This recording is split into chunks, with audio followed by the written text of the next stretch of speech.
Pak Mahathir bisa makan nih? Bisa Pak Mahathir? Bisa makan apa nih? Oh, kalau nggak bisa kita selesaikan kan? Kalian di depan kita ini adalah mie Aceh Sinan dengan goreng udang-udang lobster. Coba kita dekat. Kisahnya apa?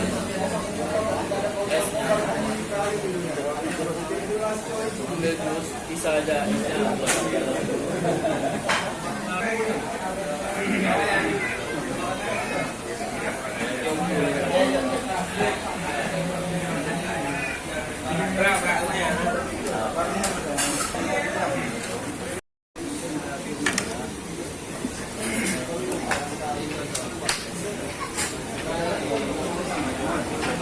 Nah, inilah cara makannya kan. Coba praktekkan terus Pak Julian. Cara makannya. Kulitnya nggak dimakan ya? Isinya nanya udah habis. Kulitnya udah habis. Mana mau caranya lagi? Oh gini ya.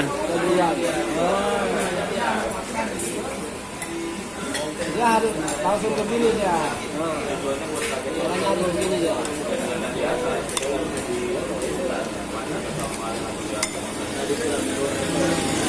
Nah, ini lebih mantap lagi saudara, ada kolornya nih.